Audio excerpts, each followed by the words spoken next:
Woe to you on earth and sea, for the devil sends the beast with wrath, because he knows the time is short. Let him who had understanding reckon the number of the beast, for it is a human number, and its number is 666.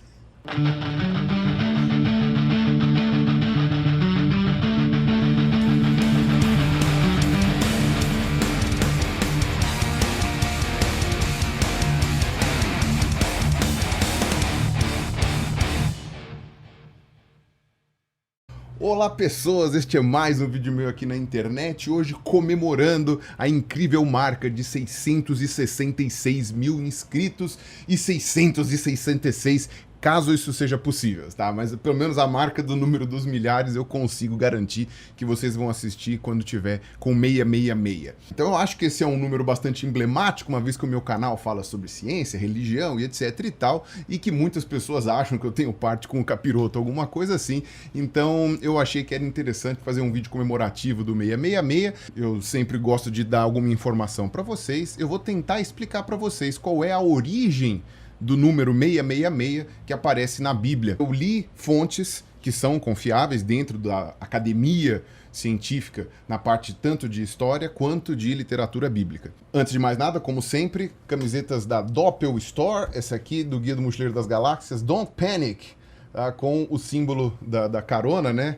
Do Guia do Mochileiro. Então, se vocês quiserem, aqui embaixo o link com desconto para comprar as camisetas, e EvoluKit, blocos, né, móveis modulares, também com desconto, se vocês quiserem comprar, e já é barato mesmo sem desconto, aqui embaixo na descrição. Bom, então eu vou falar o óbvio para vocês, né, coisa que muita gente já sabe. No livro do Apocalipse, certo? O último livro da Bíblia cristã, seja católica, seja protestante, ele é o último livro em qualquer uma das denominações. Você tem um trecho que fala sobre a besta do Apocalipse, que irá chegar em breve e etc, conduzindo o anticristo e um monte de outras coisas. Essa besta teria 7 chifres, 7 cabeças, ou 10 cabeças e 7 chifres, enfim. A gente vai falar sobre a besta em breve. E ela teria um número, que seria um número humano, como diz a abertura da música do Iron Maiden, né? Que é um número que seria calculável. Aqueles que têm o entendimento, calculem o número da besta, que será um número humano, ou seja, um número terreno,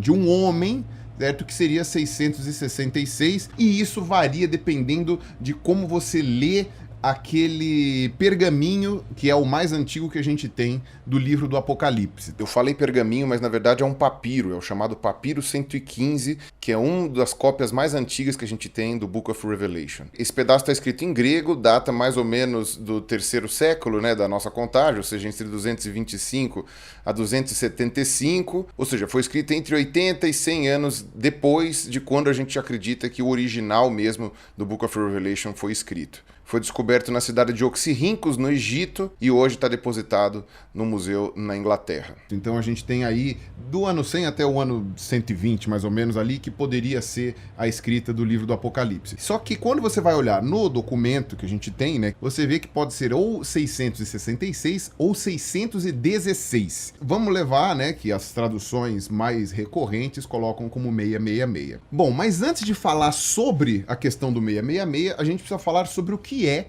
o termo Apocalipse. Essa questão, né, de que a gente colocou como o final do mundo, né, o fim do mundo, o fim dos tempos, enfim, alguma coisa assim. Bom, para começar, Apocalipse não quer dizer isso. Apocalipse não quer dizer fim do mundo, Apocalipse não quer dizer ao fim dos tempos ou alguma coisa assim. Quando você está falando do livro de Apocalipse em inglês, fica mais óbvio isso. Apesar da palavra Apocalipse em inglês ter o sentido de fim do mundo, uma coisa apocalíptica, um evento catastrófico, alguma coisa assim, o livro da Bíblia, que em português nós chamamos de Apocalipse, em inglês ele é chamado de Revelation. E este era o sentido que a palavra Apocalipse, que vem do grego antigo, tinha tinha para os falantes de latim na Roma Antiga. Tinha o sentido de revelação. É uma revelação que é aquela que se pretende dar no livro do Apocalipse. Não tem a ver com o fim do mundo, não tem a ver com a destruição dos tempos e de todas essas coisas, é apenas uma revelação. Ou seja, uma literatura profética. E na Bíblia você não tem apenas o Apocalipse, o último livro dela. Também tem, por exemplo, o livro de Daniel no Velho Testamento, que é um livro apocalíptico também, no sentido de que ele também apresenta uma profecia, que é uma revelação que foi dada diretamente a ele, explicada na forma de metáforas ou na forma de símbolos, tá? Tanto é que as bestas do Apocalipse, que aparecem no último livro, lá no livro de Revelation, também aparecem no livro de Daniel. Aqui a gente pode falar sobre o livro de Apocalipse, né? O livro, o Book of Revelation, né? O Revelação, que é o último livro da Bíblia. A tradição diz que ele foi escrito por João de Patmos, que seria o último apóstolo vivo de Jesus, ainda no ano 100, cento e pouco. Ele teria tido uma vida particularmente longeva, né, uns 90 anos mais ou menos, e como ele era o apóstolo mais jovem, certo? Daria para ele ter vivido até o ano 100, cento e pouco, e que ele teria sido colocado como prisioneiro na ilha de Patmos. A ilha de Patmos fica ali naquela região do Mar Egeu, entre a Grécia e a Turquia, mas na verdade ela está mais grudada na Turquia, né? Não existe concordância, certo, entre os historiadores, entre os estudiosos de literatura bíblica, de que este João de Patmos, que seria o autor do livro de Revelation, né, do livro da Revelação, do Apocalipse, seja o mesmo autor do Evangelho de João, o quarto evangelho, que é inclusive o mais bizarrão de todos. Não existe correspondência literária, são livros escritos de uma forma muito diferente, não foram escritos pela mesma pessoa, tá? Então o João que escreveu o Evangelho provavelmente não é o mesmo João que escreveu o Apocalipse. O que as pessoas concordam dentro do meio acadêmico é que o livro do Apocalipse foi escrito por um João. Se esse João era o apóstolo de Jesus, não se sabe. Era um cristão com toda certeza. Assim como os evangelhos, eles são evangelhos segundo fulano, e não escrito por fulano. Então, o evangelho segundo João, o quarto evangelho, pode também não ter sido escrito especificamente pelo apóstolo João. Ele pode ter sido compilado por seguidores de João, anos depois que ele já tinha morrido. Provavelmente os dois livros atribuídos a João não foram escritos pelo mesmo João. Foram escritos por Joões diferentes, se é que o evangelho foi escrito por algum João. A primeira coisa a falar é isso, tá? Não existe nenhuma obrigação do livro do Apocalipse de fazer uma previsão do fim do mundo. Isso ficou muito arraigado na tradição, primeiro católica e depois protestante também, de que se referia ao final dos tempos, ou se referia a algum tipo de escatologia, né, um final do mundo, tal, que é uma coisa que é presente em quase todas as religiões, sejam tribais, sejam universais e etc. Então o livro do Apocalipse acabou se tornando com o tempo um livro que diz respeito ao fim do mundo, especialmente pela linguagem simbólica que ele utiliza, que não deixa garantias de que ele estava se referindo a isso ou aquilo, e ele permite que você interprete ele de várias maneiras possíveis. Então, quando você entende que o livro do Apocalipse não é sobre o fim do mundo, é apenas uma revelação que foi dada, tecnicamente uma revelação de Jesus Cristo, porque é dito no nome do livro que é Apocalipse de Jesus Cristo, ou seja, a revelação de Jesus Cristo. Ou seja, Jesus se revelou a esse João que escreveu o Apocalipse, e esse João fez esta revelação ao mundo através da escrita. Do mesmo jeito que o livro de Daniel não falava sobre o fim do mundo, e se a gente tivesse parado a escrita da Bíblia naquele ponto, certo, só no Velho Testamento, provavelmente o livro de Daniel ia ser o novo Apocalipse, e deve ter sido por um bom tempo. Mas todos os escritos apocalípticos da Idade Antiga, e eles não são restritos a Novo e Velho Testamento, você tem literatura apocalíptica presente também em outras sociedades, em outras culturas da antiguidade, mas uma coisa interessante das leituras apocalípticas é que elas não dizem respeito a um futuro muito distante. Elas dizem respeito mais a um presente do que a um futuro distante, e se for um futuro, é um futuro muito próximo. Inclusive, é muito comum que a literatura apocalíptica seja escrita depois que os fatos aconteceram, só que escrita como se ela tivesse sido compilada antes deles acontecerem. Então é a mesma coisa que hoje, por exemplo, eu escrevo um livro e digo assim, eu prevejo que, sei lá, em 2002 o Lula vai ser eleito. Só que a gente está em 2018, mas eu escrevo que o meu texto foi escrito em 2001. Eu escrevo, dobro, enterro ele em algum lugar. Daqui a 20 anos alguém vai achar aquele texto e falar, meu Deus, o cara é um profeta. Em 2001 ele já sabia que o Lula ia ganhar em 2002, certo? Ou um profeta, um cientista político, ou um cara pago para dizer isso, né? Mas, você entende? Você falar retroativamente E naquela época você não tinha como saber quando que os textos efetivamente foram escritos. Ainda hoje, mesmo com todas as técnicas de datação e de comparação de textos, fica muito difícil de você saber quando um texto foi escrito. Mas você sabe quando ele não foi escrito. E a gente sabe que muita literatura apocalíptica foi escrita depois, na verdade, que os eventos já tinham acontecido, só que eles narravam como se eles fossem profetas do passado, falando sobre os problemas do futuro, que era o presente, na verdade, de quem escreveu. Você tem que ter isso em mente, tá? E isso daí não sou eu que estou dizendo, não é o Pirula que está dizendo, isso daí são estudiosos e pessoas que estão lidando com isso o tempo todo. Então, eu vou deixar aqui embaixo uma lista de links, tá, que eu encontrei na internet falando sobre as histórias que eu vou narrar aqui para vocês, e deixo novamente um livro que eu já recomendei mais de uma vez, e aqui embaixo eu vou deixar um link para compra dele, se é que ainda tem para comprar, tá? Porque esse livro é difícil de achar, Como Ler a Bíblia, do Stephen L. Mackenzie, que é um professor de literatura do Velho Testamento, literatura bíblica, tanto é que ele trabalhou com o livro de Daniel. A parte que ele fala sobre Apocalipse é a que ele mais demora para falar, mas obviamente que ele se demora mais no livro de Daniel do que no livro de João. Muito legal esse livro, e eu recomendo que todo mundo, seja ateu, seja cristão, seja judeu, enfim, leiam o livro desse cara, ou os trabalhos desse cara, desse Stephen Mackenzie, que ele é um cara muito bom. Ele é professor de Antigo Testamento no Rhodes College, em Memphis, no Tennessee, lá nos Estados Unidos, tá? Pelo menos era quando ele escreveu esse livro é de 2007, acho. Então, tendo em mente tudo isso que eu falei sobre a questão do Apocalipse, vamos falar sobre a questão do 666, né? Que é para isso que eu estou aqui para falar para vocês. Fala que é o número da besta, certo? O anticristo, ou a nova entidade destruidora que vai aparecer. Que, como a gente já falou, se é uma literatura apocalíptica, ela provavelmente já estava lá. Na Bíblia tá aqui. Sobre a besta. Explicação do mistério do mal, Apocalipse 17. Aqui, versículo 8. A besta que você viu existia, mas não existe mais. Ela está para abrir do abismo, porém caminha para a perdição. Ou seja, a besta já não existe mais. Os habitantes da terra vão ficar admirados ao verem a besta. São esses que, desde a fundação do mundo, não têm seu nome escrito no livro da vida. Ficarão admirados porque a besta existia, não existe mais, mas vai aparecer de novo. Aqui é preciso ter inteligência para entender. As 7 cabeças, isso, a besta tinha 7 cabeças, são 7 montes sobre os quais a mulher está assentada. A grande prostituta, né, que fala antes aqui, né, da besta. Na mulher estava escrito um nome misterioso, Babilônia a Grande, a mãe das prostitutas e a abominação da terra. Ou seja, a mulher está sentada em cima de 7 montes. A cidade que foi construída ao redor de 7 montes é Roma. Desde a fundação de Roma, lá naquela lenda do Rômulo e Remo, que ela foi construída entre 7 montes. Até hoje esses montes estão lá, só que obviamente agora eles estão cheios de casa, então talvez quem mora em Roma hoje não consiga enxergá-los. Mas os 7 montes na qual Roma foi construída, na verdade estão ao redor de Roma, foi inclusive uma coisa que estrategicamente, do ponto de vista bélico, ajudou a proteger a cidade contra invasões. Fica bem claro no texto, assim, fica muito óbvio. Os 7 montes são as 7 cabeças da besta, ou seja, a besta tem 7 cabeças, simbolizando os 7 montes de Roma. Isso aqui é a Bíblia Sagrada Católica, tá? Edição pastoral, beleza? Eu tenho também a Bíblia Protestante, mas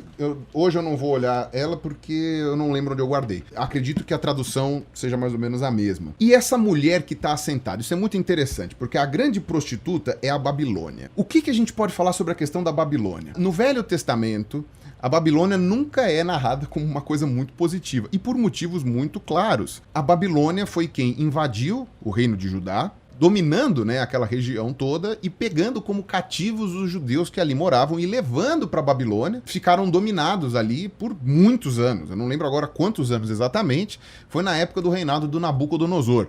Então o que acontece? Para os judeus foi muito traumático o domínio da Babilônia, porque os judeus foram dominados por uma série de povos ali ao redor, né, na região ali do Crescente Fértil, até chegar aos babilônios. Os babilônios, ao contrário do que os outros fizeram, que dominavam ali, cobravam imposto e deixavam eles rolando, eles preferiram pegar os grandes líderes daquela região, destruir o templo, toda aquela coisa, e levar para a Babilônia. Então, a Babilônia sempre foi uma coisa meio fantasmagórica, uma coisa meio destruidora, uma coisa meio ruim do ponto de vista dos hebreus que escreveram o Velho Testamento. Obviamente que depois a Babilônia caiu também, quem assumiu o lugar deles foram os persas, e se não me engano foi o rei Ciro da Pérsia que tinha uma visão diferente das colônias, né? Ele não queria colonizar do ponto de vista de destruir as colônias, mas ele queria que as colônias ficassem gratas com a existência do reino da Pérsia, do Império da Pérsia, que estava sendo benevolente, cuidando de todos. Então, o Ciro pegou os judeus que estavam lá, na época, não sei se dá para chamar de judeu, mas eram hebreus, né? E o Ciro chegou e falou assim, olha, vocês podem voltar para a terra de vocês, reconstruir o templo de vocês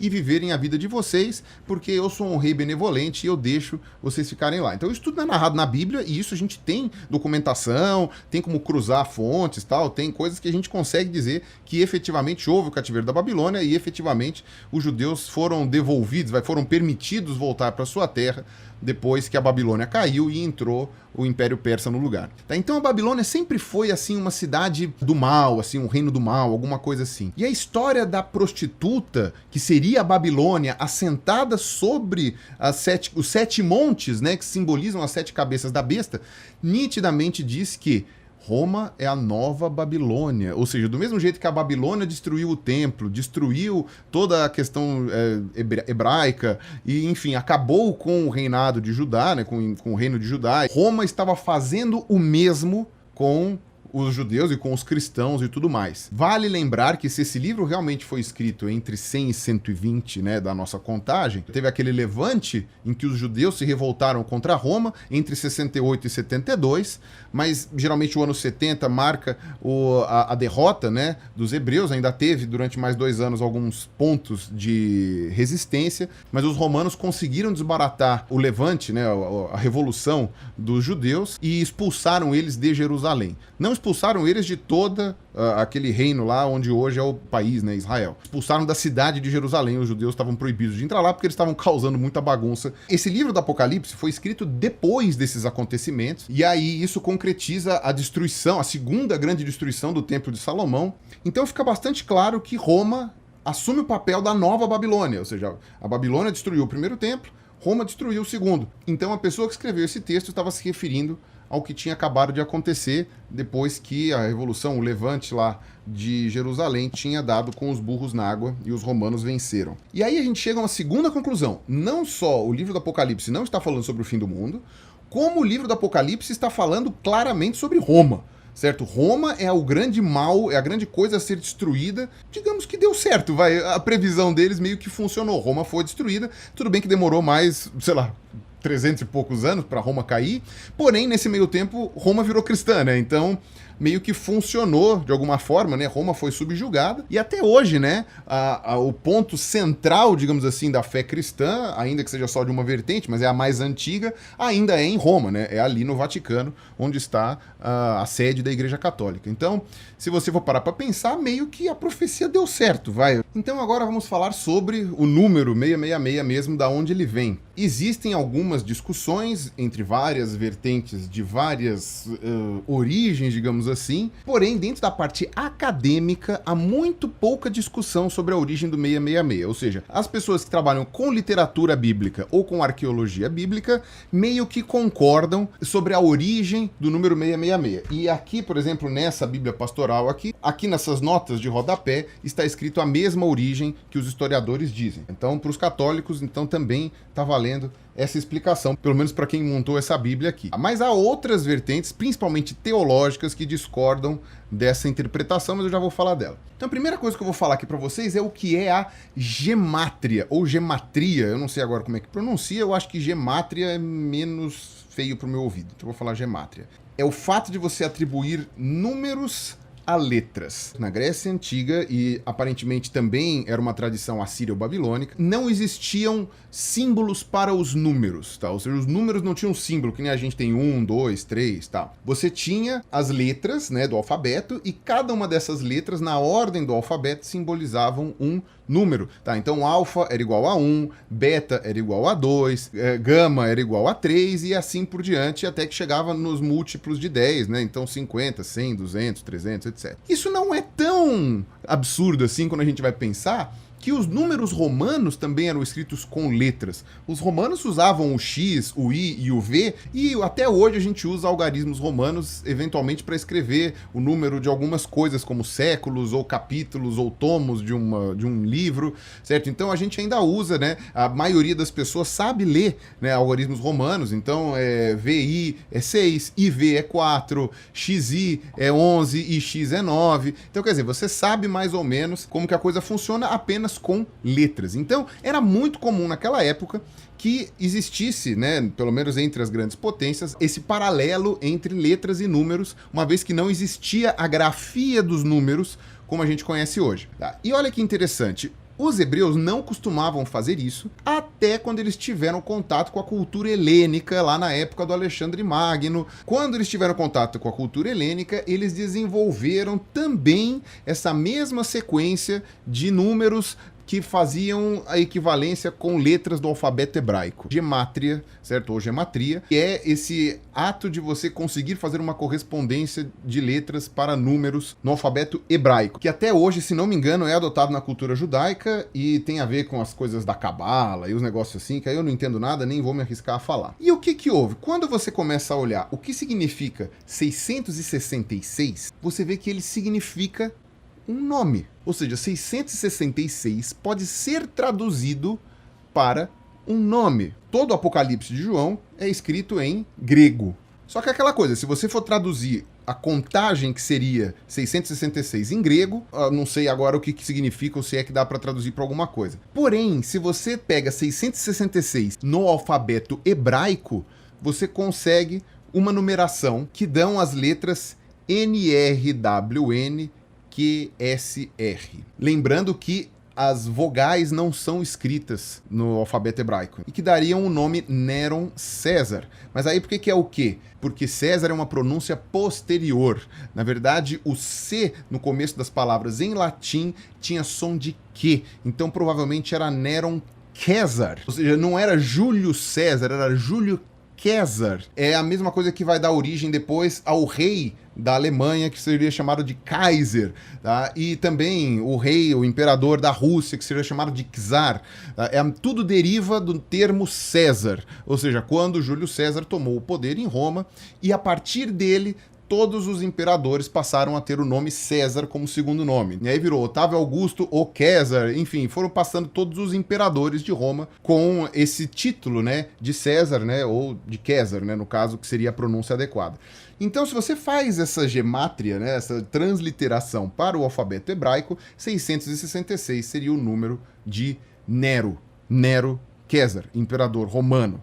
Néron era uma das maneiras de você escrever Nero. Se você interpreta aquilo que está escrito como 616 e não 666, porque como eu falei no manuscrito lá, a coisa não está muito clara, ainda assim você consegue traduzir por Nero César, porque aí você apaga esse último N, mas ainda é Néron César. Eu vou deixar aqui embaixo um vídeo também de um canal gringo muito bom que explica direitinho. Eles chamam um professor de hebraico que vai explicando todas as letras, tal, não sei o quê, e faz a conta mostrando como que se chega no 666 ou no 616 usando as letras de Néron César. E aí você começa a fazer uma correlação com vários outros aspectos e você vê que vai fazendo cada vez mais sentido. Primeiro deles, que é muito interessante, tem um autor da época chamado de Filóstrato. Filóstrato, na verdade, era um grego, era um sofista grego, e eu vou deixar aqui embaixo o texto dele. Ele já se referia a Nero como besta ou monstro, porque o Nero foi dito de ter feito um governo muito tirânico naquela época em Roma. Então era comum as pessoas se referirem a ele com nomes não muito elogiosos, tá? Que seria a besta ou o monstro. Viveu mais ou menos, provavelmente, entre o ano 170 e pouco até 250, alguma coisa assim. Tá? Então ele viveu depois da escrita do livro do Apocalipse. Porém, ele usar o termo besta e monstro para Nero é um indicativo de que ele já tinha esse apelido, ou pelo menos que esse apelido tinha pegado, ou de que as pessoas sabiam na época de que o livro do Apocalipse estava se referindo a ele, especificamente a Nero. E aí é importante a gente saber um pouco sobre Nero e sobre a lista de imperadores romanos. Você vê que depois de César, você teve Augusto, do ano 27 a.C. até o ano 14 depois de Cristo, depois Tibério, que foi do ano 14 até o ano 37, e a Bíblia fala que Tibério foi o imperador que era o governante na época em que Jesus foi crucificado, por exemplo. Depois você teve Calígula, de 37 a 41, depois você teve Cláudius, de 41 a 54, e depois você teve Nero, de 54 a 68. E aí depois você termina a dinastia Júlio-Claudiana. Então você teve 5 imperadores, Nero foi o 5º. Então vamos ler de novo o texto da Bíblia aqui, que fala lá no capítulo 17 do livro de Apocalipse, está aqui, ó. 9. Aqui é preciso ter inteligência para entender. As 7 cabeças são 7 montes sobre os quais a mulher está assentada. São também 7 reis. 5 já caíram, e aí o 5º seria Nero. Um existe e o outro ainda não veio. Mas já quando vier, ficará por pouco tempo. A besta que existia não existe mais, ela mesma é o 8º rei e também um dos 7 que caminha para a perdição. Com relação a esse 8º rei, algumas pessoas diziam que a conta teria que incluir Júlio César, mas o mais provável é que não seja isso. O mais provável é que a besta que existia e não existe mais era a 5ª besta, que era Nero, e ela também é o 8º rei, ou seja, o 8º rei seria a reencarnação, digamos assim, seria o retorno do 5º rei. E é interessante, porque se você for olhar entre os imperadores que vão fazer a parte da outra dinastia, a dinastia Flaviana, você tem Galba, reinou por um ano, mais ou menos, né, de 68 a 69, e Otto, que reinou de janeiro a abril de 69. Curiosamente, aqui está dizendo, a outra besta ainda viria, mas quando vier ficará por pouco tempo. Talvez a pessoa que escreveu esse livro, que com certeza foi escrito depois do reinado do rei Otto, porque o imperador Otto foi 69, esse livro provavelmente é do ano 100, cento e pouco, então ele já estava se referindo, né, a pessoa que escreveu como se estivesse escrito no ano de 60 e poucos, quando na verdade escreveu 50 anos depois. Obviamente ele já sabia, né, que o rei Otto não iria ficar muito tempo no poder.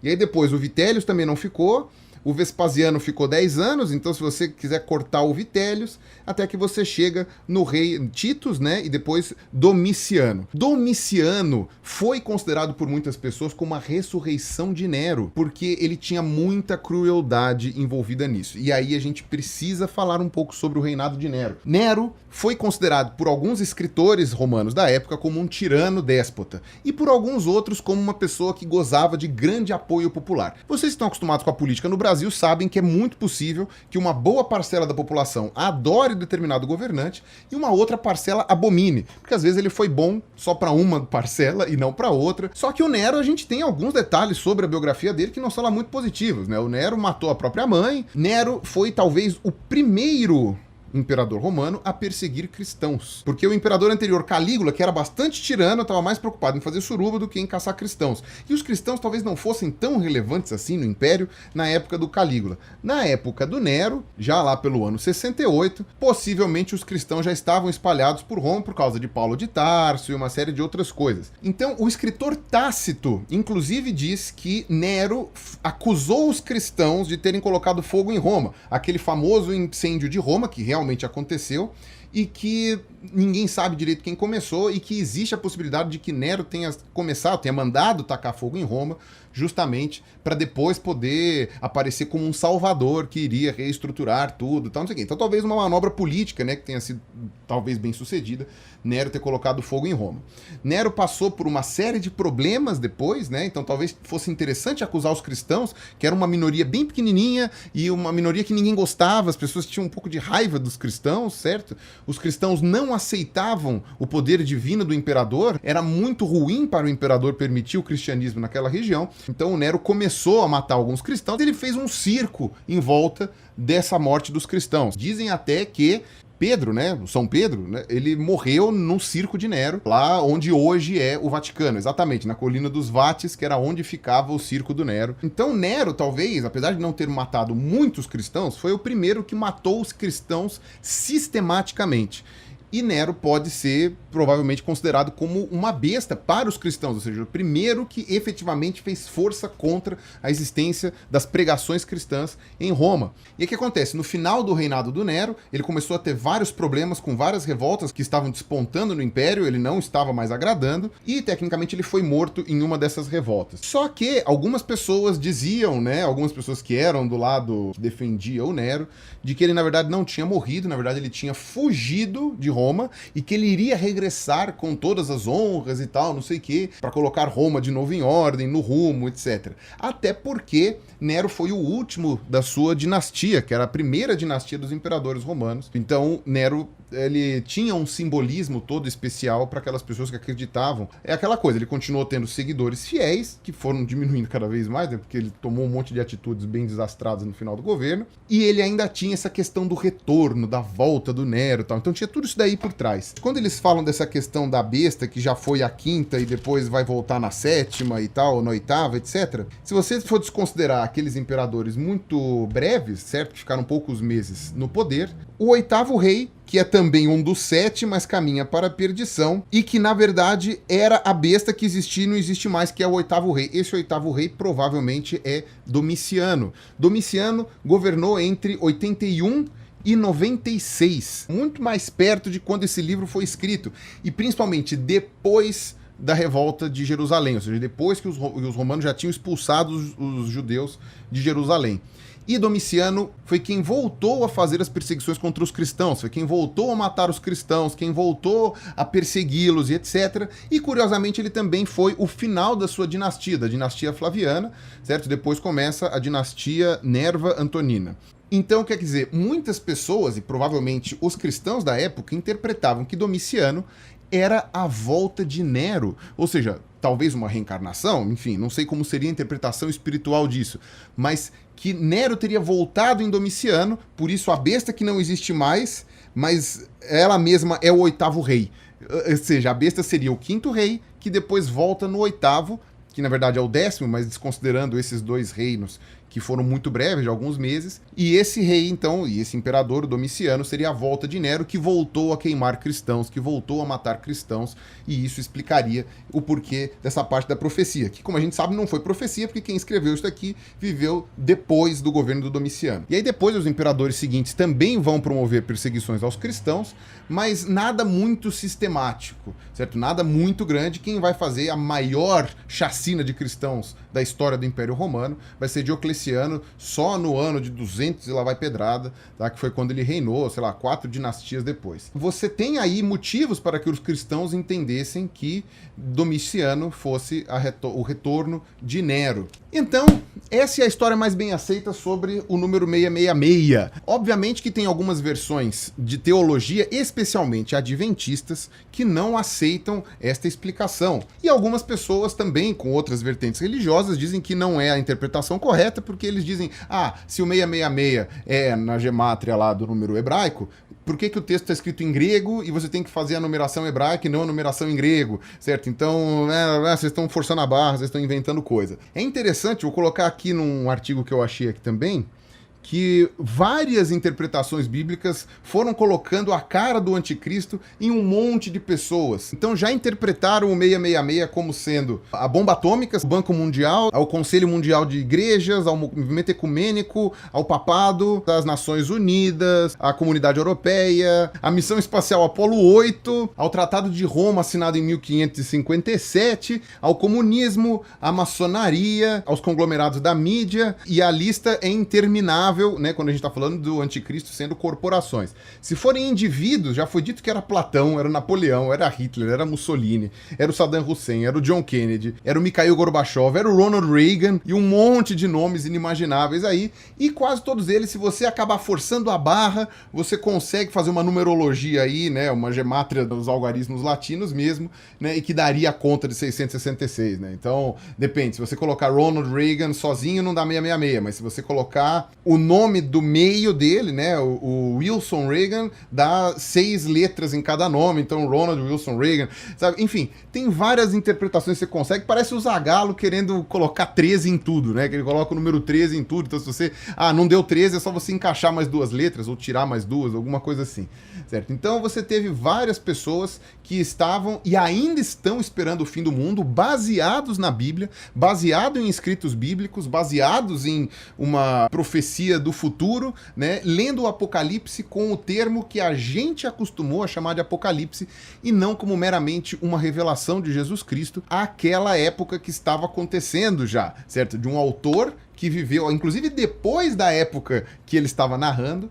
dizendo que a grande besta seria Roma, na personificação de Nero, que teria voltado na figura do imperador Domiciano. Então, essas pessoas estão esperando aí o fim do mundo até hoje, sendo que muito provavelmente o livro do Apocalipse não se refere a isso. Porém, boa parte das denominações cristãs aceita que o livro do Apocalipse é apenas uma revelação que dizia respeito a Roma, que pode ser interpretada com qualquer governo autoritário, pode ser interpretada com qualquer grande império que apareça, que é uma visão metafórica para o que vai acontecer do outro lado da vida e não aqui na vida terrena, enfim. Há várias interpretações de várias linhagens cristãs que não estão aí esperando o segundo advento de Jesus, ou um apocalipse no sentido literal de fim do mundo, né? Tipo de ficar tudo escuro e descer Jesus e tal, não sei o que, e fazer a separação de almas, né? Um vai pro céu, outro vai pro inferno, sei lá, quem acredita em purgatório vai pro purgatório. Algumas vertentes cristãs já não têm mais essa visão tão mitológica da coisa assim, e já enxergam mais como uma coisa metafórica ou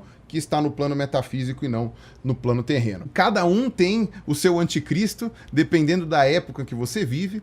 Todo mundo anunciava o fim do mundo e associava o 666 ao anticristo a qualquer pessoa que viveu durante esses, sei lá, quase 2000 anos aí que esse livro foi escrito, e aí você vai criando todas essas histórias. O anticristo podia ser, sei lá, o Gengis Khan, podia ser Átila Uno, poderia ser os papas lá da dinastia dos Borgia lá, podia ser qualquer pessoa que os outros enxergassem como sendo perigosa, qualquer situação de crise que aconteceu durante esses 2000 anos, que como toda crise, passou, que como todo ditador, morreu. Então essa é a interpretação, no caso a ciência histórica e a literatura dão para o número 666, não precisam ficar esperando o anticristo, tá? Que ele vai vir, porque a questão da profecia aqui é outra, tá? E como eu falei, a profecia meio que se cumpriu, né? Roma caiu no sentido de que deixou de perseguir cristãos, virou cristã e é cristã até hoje. E o lugar onde era o circo de Nero, em que Pedro foi morto, hoje é a Basílica de São Pedro, que é, sei lá,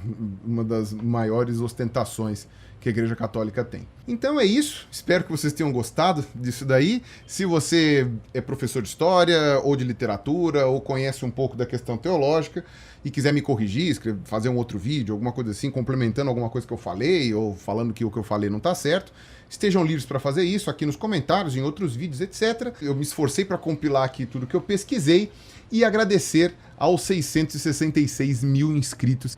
Beleza? Então é isso aí. Muito obrigado. Um abraço e falou!